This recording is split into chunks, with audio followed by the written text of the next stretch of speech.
Bon, salut tout le monde, nous sommes arrivés hier en Espagne, regardez derrière moi, c'est juste splendide. Et aujourd'hui, bon, on va aller à la pêche et on va traquer cendre et perche. On va être guidé par Yvan, qui est guide de pêche, qui habite ici, et il va nous faire découvrir les meilleurs endroits de pêche. Bon alors les gars, c'est un truc de fou, on vient d'arriver au bord de l'eau, et regardez, en fait derrière, il y a des chasses de perches un peu de partout ici, au lever du soleil. Alors là on va juste aller boire un café avec le guide, il va un peu nous expliquer comment on va pêcher aujourd'hui, et puis on va aller directement pêcher. Mais là quand je vois ces attaques de perches directement en surface dès le matin, j'ai trop envie d'aller pêcher, j'ai envie de mettre un stick bait, j'ai envie d'aller nier tout ça en surface, donc je suis tout chaud. Ça fait longtemps que j'ai plus été à la pêche en plus, ça va être vraiment cool.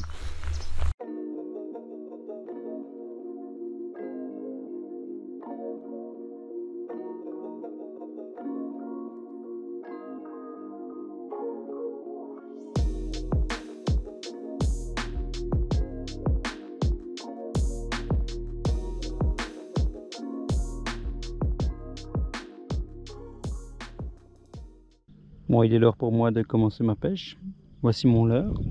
Voici Sia qui est en train de remonter sa ligne parce qu'il s'est fait couper par un cendre. Mais les cendres ici, ils sont très agressifs, hein. Ils coupent les lignes comme les brochets. Donc je vais me positionner en avant du bateau.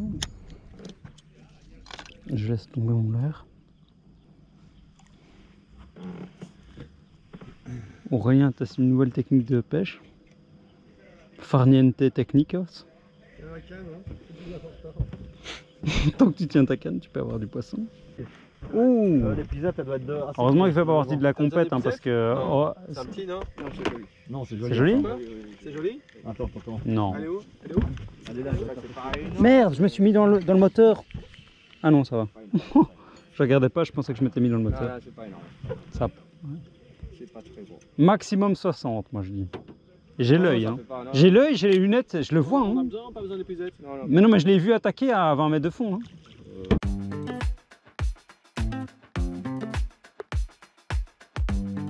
Le soleil est levé, le soleil espagnol. On est sur l'eau et on est sur l'Èbre. Le Èbre, c'est un fleuve et je ne le connais pas du tout. On va tout simplement laisser Yvan vous en parler. Salut. Alors du coup, ben voilà, donc on est sur un tronçon de l'Èbre. Donc l'Èbre, c'est un énorme fleuve qui part un peu plus haut que Saragosse, dans les Pyrénées, et qui vient se jeter dans la mer Méditerranée à 1h15 d'ici à peu près. Ça fait une grande partie de l'Espagne comme ça. Le delta de l'Èbre qui est très connu pour la pêche aussi de tout ce qui est mer et poissons d'eau douce aussi. Donc là, on est sur la zone qui s'appelle le Pantano de Ribarroja. Là, à ma droite, il y a le Matarranya qui est un des bras, un des affluents de l'Èbre les plus gros, on va dire. Il y a le Segre aussi qui est un peu plus bas, Mequinenza. On se trouve à peu près à 25-30 minutes en bateau ou en voiture de Mequinenza, qui est la Mecque du silure et l'endroit le plus connu, on va dire, de la zone pour la pêche. Et voilà, donc c'est un fleuve qui a une énorme population en gros silure. Il y a vraiment quelque chose à faire avec des mandarins aussi, voilà. Et c'est une énorme population aussi de percidés. Voilà, tout ce qui est cendre, perche, des perchés obèses, vraiment grosses, quoi. Et du joli cendre aussi. Voilà, donc ici c'est top pour saison hivernale à peu près, pour faire tout ce qui est vertical, en linéaire aussi. Il y a moyen de faire quelques cendres jerk. Enfin, voilà, là on est en train d'amener un peu la pêche à la mouche ici, notamment pour les perches. On essaye de développer ça un peu ici parce qu'il n'y a personne qui le fait encore et il y a des grosses pêches à faire comme ça. Et voilà, c'est un lieu chargé d'histoire. Il y a la guerre civile qui est passée par ici. Il y a eu une grosse bataille qui s'appelle la bataille de l'Èbre, où voilà, les troupes devaient traverser l'Èbre et de l'autre côté, l'autre camp les attendait. Et enfin voilà, on trouve souvent des vestiges de la guerre, genre des bombes, des trucs. Bon. C'est safe, hein, mais voilà. Des vestiges de la guerre, genre des bombes. Et... Bon, mais moi je vais pas pêcher, les gars. Ça a l'air pas très safe en fait ici. On est justement là en période hivernale, hein. Là ce matin il y avait 2 degrés. La température de l'eau est environ vers 9 degrés, donc c'est encore assez chaud. Et les poissons sont apparemment actifs. Alors ça a l'air d'être, en tout cas Yvan nous le vend, comme une zone de percidés hyper bonne, avec des énormes perches, une quantité de cendre incroyable. Et ben nous on va tout simplement vérifier si c'est vrai.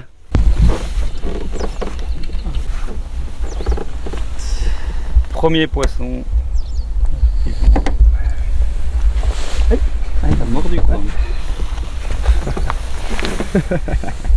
Il est tout mignon. Le premier poisson du séjour. Tout petit. Après une casse, un décro, un petit poisson. Allez, c'est cool. Poisson. Tout petit. Tout petit, les gars. À quoi? Au shad. C'est long, ça. Vas-y, tranquille. Ah, j'essaie de le remonter doucement. C'est pas beau, les gars. Falaise de ouf. Cendre. Oh yeah. Bon, là on se met bien, on prend l'apéro parce qu'ici en Espagne c'est l'apéro. Alors normalement après l'apéro c'est la siesta, mais nous on va pas faire la siesta, on va faire de la pêche et on va continuer parce que ce matin c'était plutôt très compliqué. On a attrapé 2 perches, on est 4 pêcheurs aussi, hein, donc on a pris 2 perches, 3 cendres. On a fait une casse, on a fait 3 poissons décrochés, donc ça va, les poissons sont bien présents. Mais les conditions météo ont changé depuis hier et donc on attend que la météo se stabilise, que la pression atmosphérique se stabilise, qu'elle redescende et puis là on va pouvoir enchaîner des poissons, en tout cas on espère, et on va manger, on va se mettre bien et après on va retourner à la pêche. Santé les gars. Santé. Chin chin. Santé.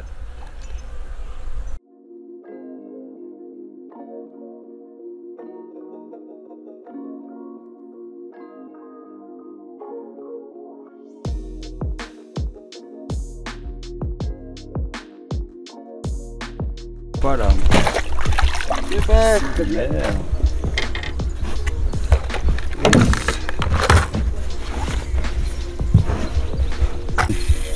Beau sombre. Alors durant ce séjour, nous allons loger au camping du port Massaluca dans un petit bungalow assez équipé pour notre séjour. Et je suis très content de vous proposer la formule du camping parce que tout simplement, tout le monde n'a pas le budget de se payer un hôtel ou un club ou etc. Ici, c'est camping, c'est un tarif camping. On peut y pêcher directement du camping, du bord. On peut louer un bateau, on peut se mettre en flotube. Bref, vous avez toutes les formules pour tous les budgets. Et si vous n'avez pas de voiture, il y a même une gare qui se trouve à 10 minutes à pied du camping, ce qui rend les choses vraiment extrêmement faciles pour tous les pêcheurs. En dehors de la pêche, la zone est culturelle, mais elle est aussi énormément dépaysante, des falaises énormes, des oiseaux qu'on ne voit jamais, des aigles, des vautours. Bref, si vous voulez du dépaysement et de la pêche, c'est un très bon endroit que je vous conseille de visiter. Poisson. Allez, bien joué. T'as changé, ça marchait? Ouais, je viens de changer, coloris, j'ai mis un verre, c'est un tout petit poisson les gars. Hop. Une pêchette. Voici une perche exactement de 23 cm, regardez. Trop dans l'eau. Hop là. Sur ça. Alors moi je vais faire le poisson. C'est plus gros là? Non. Non?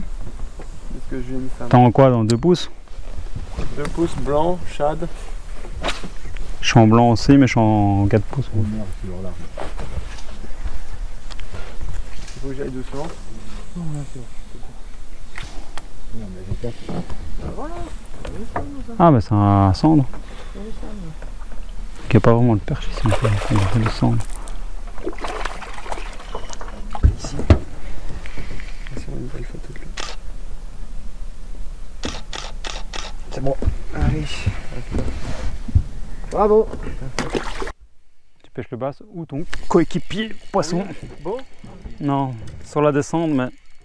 Ah, c'est peut-être une perche quand même. Ça tape différemment, ouais. C'est peut-être une perche de 35. Ou alors c'est un petit centre, je sais pas.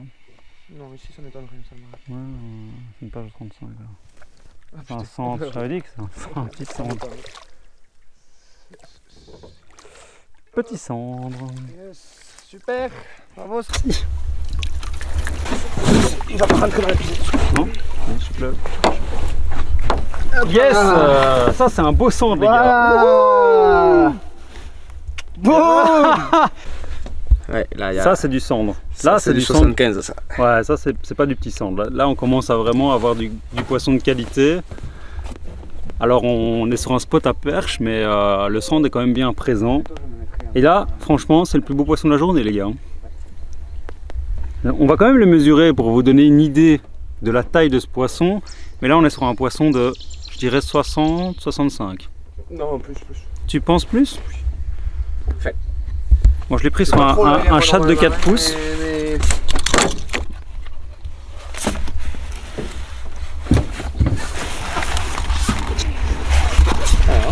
Ouais, t'as l'œil. Donc là, je suis à 0.